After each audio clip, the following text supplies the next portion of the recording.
Hope you had a great New Year's Eve. I don't know if I did, which means I did. Yes. Now, I'm not an optimist or a pessimist or even a gynecologist, despite what it says on my business cards. But I always see my glass half full, especially while I'm waiting for the pill to dissolve in my drink. Because that's what America is. And I believe we have a lot of room for optimism. Because like a pervert with an iPhone at the bottom of an escalator, things can only look up.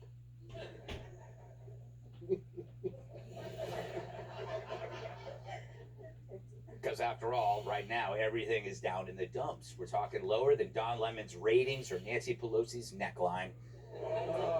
The economy, crime, how can this stuff get any worse? Oh yeah, Kill Me's on today. Talk about getting off on a good foot, huh? But we do have reason to think positively for a whole bunch of things. You've heard of the slippery slope? And I don't mean the ramp that slides UPS delivery men into my basement. Slippery slope is when stuff keeps getting worse by virtue of it already being bad. Well, I believe 2023 is the year when the slope hits the wall. And that's because stuff just went too far. We let the nuts take the driver's seat. And it's time for the pendulum to swing back to some form of normalcy. The adults need to take charge. And not ones in diapers. Here are my predictions, which are basically hopes. First, we'll start treating crime like crime again.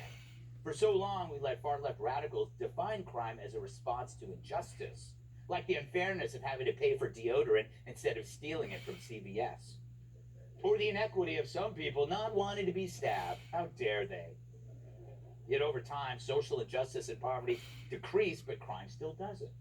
Like Kilmeade's next book, it only gets worse. How do you know there is one? Yes, that's true. Fact is, their radical theories were as corrupt as their radical solutions. But now it has to get better because it can't get any worse. And what about biology?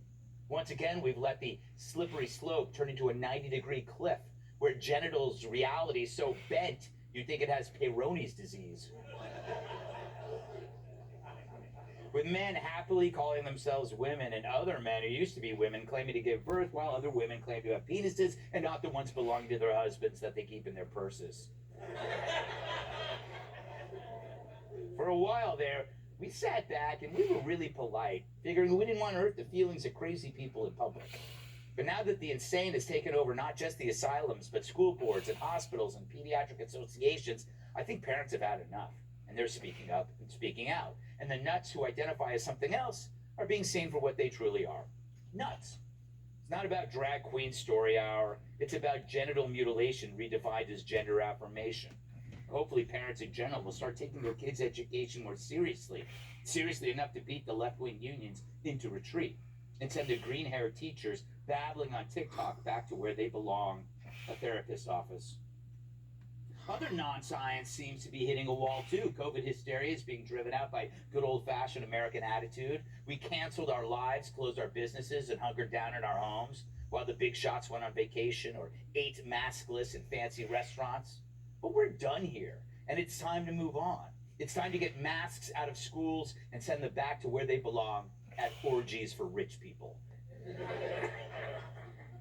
Finally, it seems that cancel culture is on the ropes. And it's this show and it's this audience that made that happen.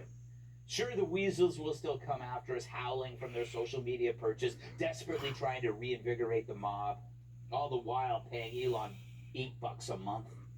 But we got them where we want them. Now's the time to send them grabbing their bags like they're Sam Brinton at the Southwest Carousel. I'm not gonna lie, I miss him. Yeah. And his shiny head. This is the year to do it. So either you're with me or against me.